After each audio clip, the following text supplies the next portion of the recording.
নমস্কাৰ, মোৰ চেনেলৰ আন এটি ভিডিঅ'লৈ আপোনালোক সকলোকে স্বাগতম জনাইছোঁ। আজি মই আন এটি ৰেচিপিৰ ভিডিঅ' লৈ আহিছোঁ। আমিনো কলপাতত কেনেকৈ কচুপাত আমৰ সৈতে দি খাওঁ তাকে দেখুৱাবলৈ চেষ্টা কৰিছোঁ। আশা কৰোঁ ভিডিঅ'টো সম্পূৰ্ণকৈ চাব। যদি ভিডিঅ'টো ভাল পায় তেনেহ'লে লাইক, কমেণ্ট, ছাবস্ক্ৰাইব আৰু শ্বেয়াৰ কৰিব। ইয়াৰ বাবে আমি লৈছোঁ কচুপাতখিনি ভালদৰে ধুই ডাঙৰ ডাঙৰকৈ কাটি লোৱা হৈছে। আৰু লৈছোঁ কেইফুটামান নহৰু আৰু কেইখিলামান নেমু টেঙাৰ পাত লৈছোঁ আৰু এটা কেঁচা আম লৈছোঁ আৰু এখন কলপাত লোৱা হৈছে। এতিয়া নহৰুখিনি থেতেলিয়াই লোৱা হৈছে, নেমু টেঙাৰ পাত কেইখিলাও টুকুৰা টুকুৰকৈ কাটি লোৱা হৈছে আৰু কেঁচা আমটো টুকুৰা টুকুৰকৈ কাটি লোৱা হৈছে।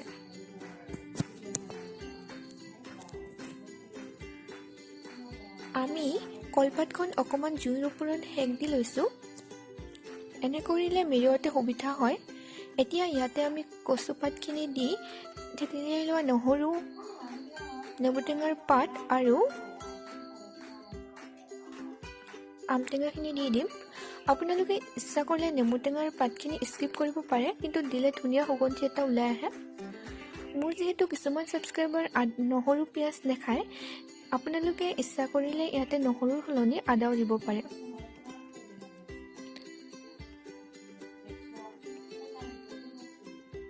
এতিয়া এইখিনি ভালদৰে মেৰিয়াই ল'ব লাগিব। এয়া আমি বান্ধি ল'লোঁ ভালদৰে। এতিয়া এখন টাৱা গৰম হ'বলৈ দি তাতে এইখিনি দি ওপৰত কিবা এটা ওজন থকা বস্তু দি দিব লাগিব। মই শিলৰ পতা এটা দি অলপ টাইম ৰাখি দিছিলোঁ। এতিয়া এইখিনি আমাৰ এটা ছাইড হৈ গৈছে, সেইকাৰণে মই এইখিনি এতিয়া ওলটাই দি আকৌ ওজন থকা বস্তু এটা ওপৰত দি দিম।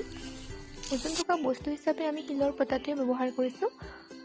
এতিয়া আমাৰ গোটেইখিনি ভালদৰে সিজা হৈ গৈছে। এতিয়া এইখিনি উলিয়াই লৈ পিটিকি ল'লে আমাৰ তৈয়াৰ হৈ যাব।